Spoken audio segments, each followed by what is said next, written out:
एक जगह गंदी बदबूदार पानी की टंकी में कुछ युवा सुंदर लड़कियां डुबोई गई थीं।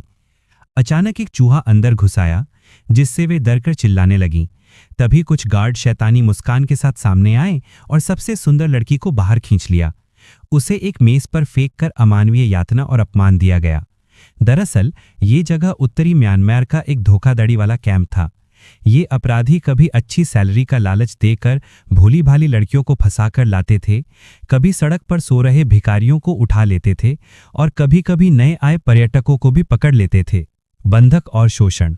लोगों को जानवरों की तरह बाड़ों यानी सुअर खाने में बंद रखा जाता था। बाहर कई गार्ड होते थे, इसलिए भागने का कोई मौका नहीं था। वे पीड़ितों से अपने परिवार वालों को फोन करके फिरौती मंगवाते थे।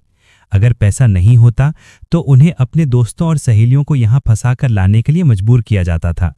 मना करने पर उन्हें कोड़ों से पीटा जाता था।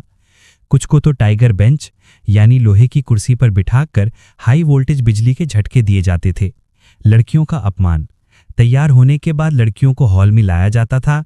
भूखी होने के कारण जब उन्हें खाना मिलता तो वे भूखे भेड़ियों की तरह टूट पड़ती थीं। पर जैसे ही कोई लड़की 2-3 निवाले खाती, उसे प्रदर्शन करने के लिए कहा जाता था। पुरुषों पर अत्याचार। अगर कोई पुरुष बात नहीं मानता तो उसे लोहे की जंजीरों से कसकर बांध दिया जाता था और फिर उसके शरीर के अंग निकाल लिए जाते थे। मानव प्रयोग।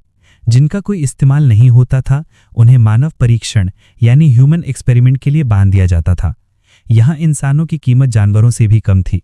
उनके सिर पर बोरी डालकर उन्हें जिंदा निशाना बनाया जाता था ताकि अंगरक्षक तलवार चलाने का अभ्यास कर सकें। सबसे भयानक बात यह थी कि सुंदर लड़कियों को बोतलों में बंद करके एक वस्तु की तरह अमीर लोगों को लाखों यानी 70 लाख 1 करोड़ में नीलाम किया जाता था। जब पुलिस ने हमला किया तो पूरा मामला पलट गया। पुलिस ने पूरे कैंप को घेर लिया।